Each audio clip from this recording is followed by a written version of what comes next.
Shana Tova. What's the difference between a Jewish pessimist and a Jewish optimist? The Jewish pessimist says things can't possibly get any worse. The Jewish optimist says, sure they can.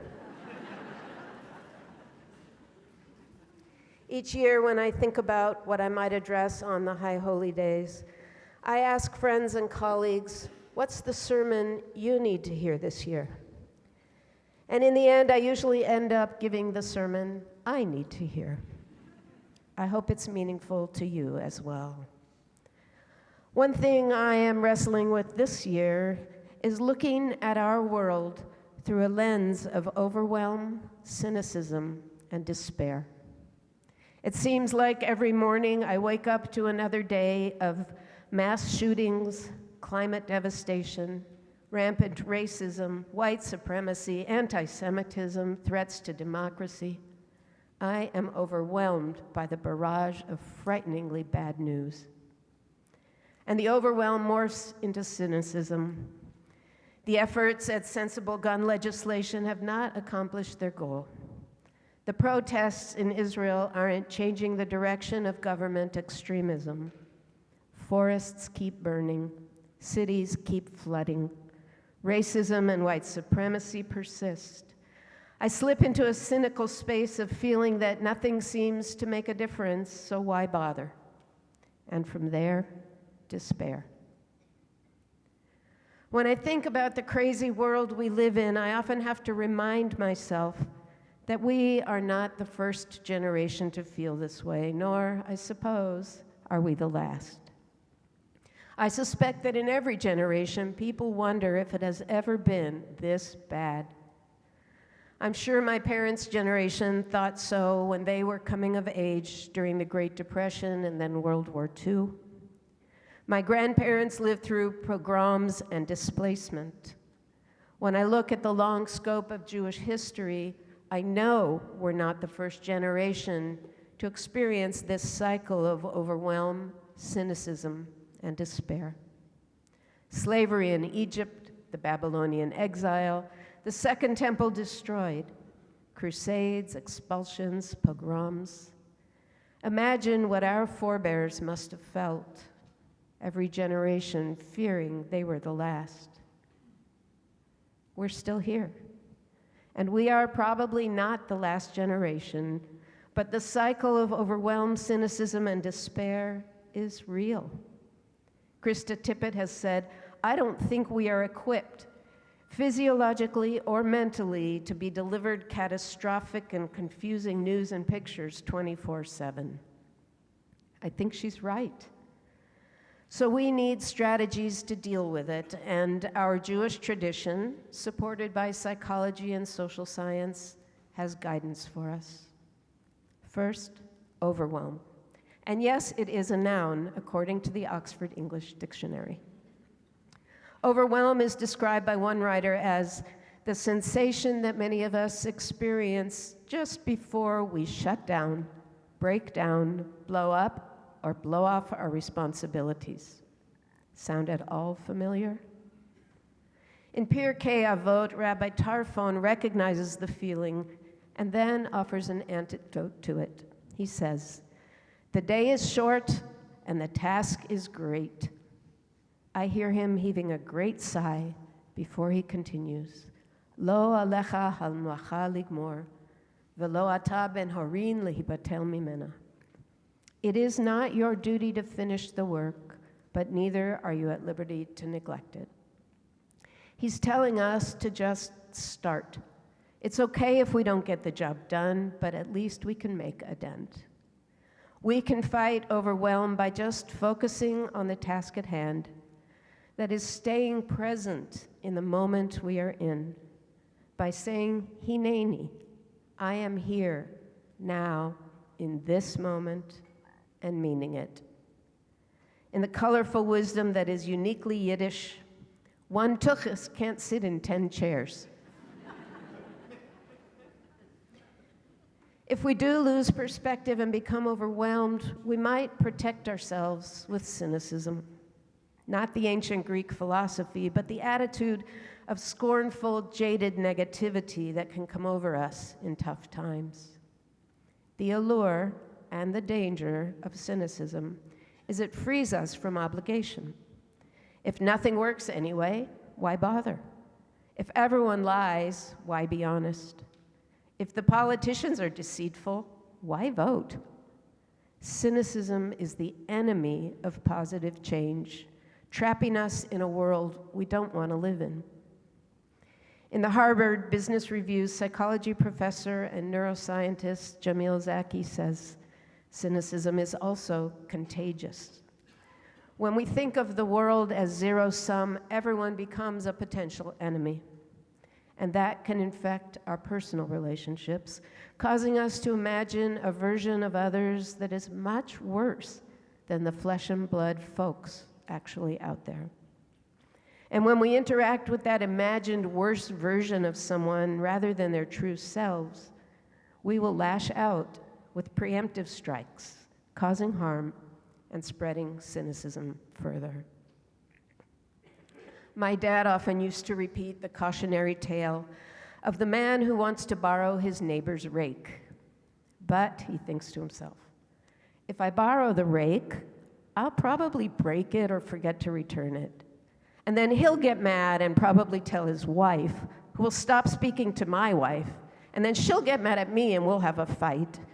That will spoil our anniversary plans, and the kids will probably start feuding too, and we might even have to move. He goes on like this for a while until finally he storms over to his neighbor's house and bangs on the door. When his neighbor opens the door, the man yells, "Keep your damn rake!"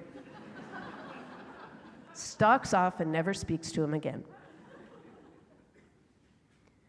Again, Pirkei Avot has an antidote for us. Yehoshua ben Parachia says, Dan kol adam l'chaf zichut. Judge every person favorably. Cultivating a habit of giving others the benefit of the doubt will slowly melt away the hard shell cynicism gives us. It takes a leap of faith, perhaps, but it can be developed with practice. Try this. Remember that every person is created in the divine image and is valuable for that reason alone. Look for any one thing, however small, that might be good in that person annoying you. Remember that they are a human being. Don't assume you know their motivations or the outcome of any interaction. A related tool to combat cynicism is hakarat hatov, recognizing the good. The Talmud teaches that we should say at least 100 blessings each day. From the moment we awaken till we go to sleep at night, we have opportunities to be grateful. Opening our eyes to the blessings around us softens the blow of all the bad news that comes our way and opens the heart that is closed by cynicism. Therapist Debbie Goodfriend suggests this daily meditation. Just for today, I'm going to see the opportunity instead of the obstacle. Just for today, I'm going to recognize the kindness instead of the apathy, the light instead of the darkness, the love instead of the hate, the beauty instead of the chaos, the blessing instead of the lack. Another defense against both overwhelm and cynicism is to consider the very foundation of Judaism. Shema Yisrael, Adonai is one. One is a powerful number. One can make a difference by taking one step. We don't really know who said it first, but it's not just a truism that the journey of 1,000 miles begins with a single step. The Red Sea parted for the Israelites because Nachshon took that first step into the water. It was either the Dalai Lama or an African proverb that said, "If you think you are too small to make a difference, try sleeping in a room with a mosquito."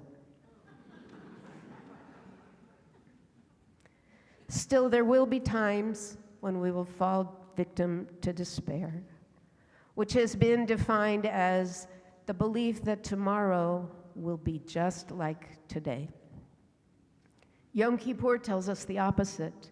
We have the power to make tomorrow different than today, to the feeling that things are never going to get better. To fall into despair is human, but it isn't Jewish. In fact, Rabbi Nachman of Bratslav said it's forbidden to despair. Not that that really helps. Rabbi Jonathan Sachs wrote, "To be a Jew is to be an agent of hope in a world serially threatened by despair. Every ritual, every mitzvah, every syllable of the Jewish story is a protest against escapism, resignation, or the blind acceptance of fate." Every ritual, every mitzvah. Let's take Yom Kippur. What we are doing here today is an antidote to despair. Yom Kippur is founded on the assurance that things can get better and that we have the agency to make them better. This is the day when even the most subtle redirection of intention is enough to write a different ending to the story. The liturgy of this day gives us very specific tools to fight despair. We've said them several times. At the end of Unatana Tokef, we just said, Utshuva, Utfilah, Utzdaka, Ma'avirin, et Roa Hagazera. Tshuva, Tefillah, and Tzedakah can change our future. The common translation, repentance, prayer, and charity, doesn't even begin to capture the power we have to change the future. Tshuva is better translated as return. The High Holy Days urge us to return to God if we have lost faith, to our loved ones and communities if we are estranged or lonely, to look inward and return to our own strength and courage if they have waned. Return, by definition, is a change of direction, and a change of direction means that tomorrow will not be just like today. Even if we can change nothing else, we can change ourselves. Rabbi Israel Salanter said, "When I was young, I wanted to change the world, but it was too difficult, so I tried to change my country.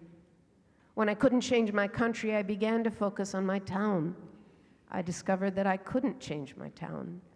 And so as I grew older, I tried to change my family. Now, as an old man, I realize the only thing I can change is myself. I've come to recognize that if long ago I had started with myself, then I could have made an impact on my family, and my family could have made an impact on our town, and that in turn could have changed the country, and we could all indeed have changed the world." Tefillah, translated as prayer, again, barely scratches the surface.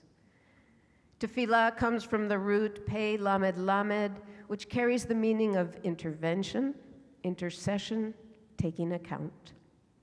The verb form lehitpalel, to pray, is reflexive, meaning that it reflects back upon us.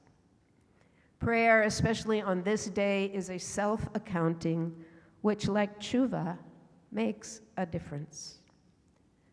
Prayer matters. It changes the world because it changes us. It brings the divine presence into our lives and gives us strength we didn't know we had. Although on the surface it may seem like praying is leaving the work of solving our problems up to God, it actually can inspire us to come up with our own solutions.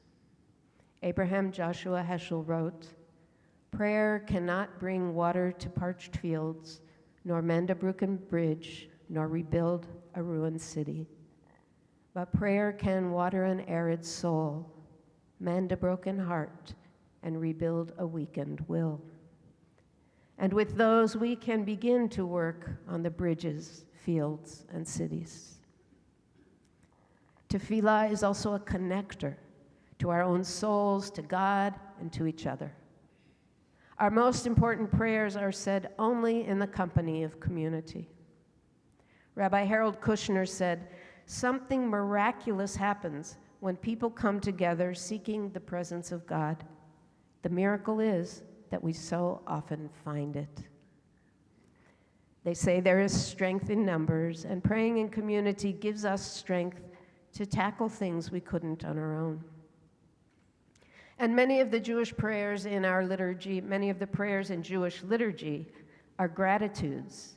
And gratitude combats not only cynicism, but it's a proven antidote to despair. One last thing about tefillah that can help us pull out of despair.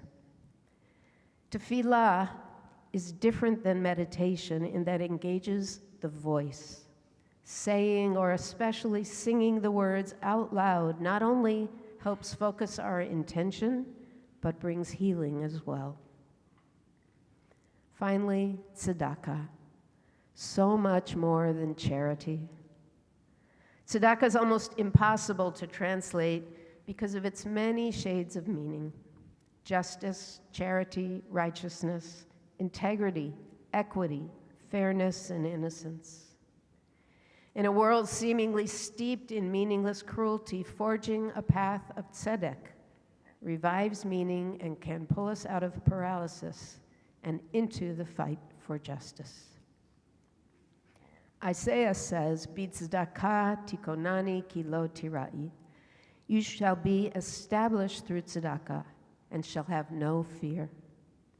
Acts of tzedakah, even small ones, can lift us out of despair. Psychotherapist Viktor Frankl survived Auschwitz by dedicating himself to giving other prisoners the will to live. He helped each of them find a task that was calling to them, something they had not done yet, but only they could do. He helped them survive the present by teaching them to hear the future calling to them. Jonathan Sacks of blessed memory said, "One question asked in faith has the power to change a life. I know," he says, "because it changed mine. It happens when you ask, what is God calling on me to do in these circumstances at this time?" Each of us has a task. Every life has a purpose. We can bear the pain of the present when we discover the future we are called to make. Jewish tradition offers us so many strategies to combat overwhelm, cynicism, and despair. And still, we may need some help. And so I pray, in this new year, God, when we are overwhelmed, help us find perspective. When we are cynical, focus our eyes on blessing. And when we despair, open our hearts to know the task you have set for us. Ken Yehi Ratzon. May it be God's will.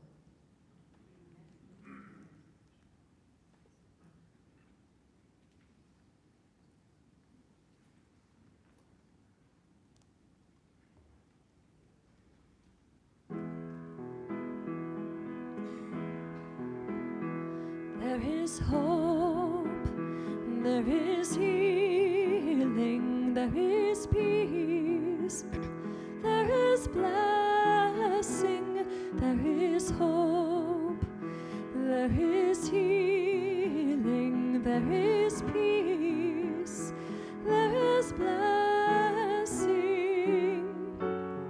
When the waters are wide and you cannot reach the other side, should your courage run dry, there is hope, there is healing, there is peace, there is blessing, there is hope, there is healing, there is peace, there is blessing. what you try to endure. When the future's unsure, believe there's something more. There is hope, there is healing, there is peace, there is blessing, there is hope, there is healing, there is peace, there is blessing. Yesh tikva, yesh refuah, yesh shalom veyesh bracha. Yesh tikva, yesh refuah, yesh shalom veyesh bracha. There is hope, there is healing, there is peace, there is blessing, there is hope, there is healing, there is peace.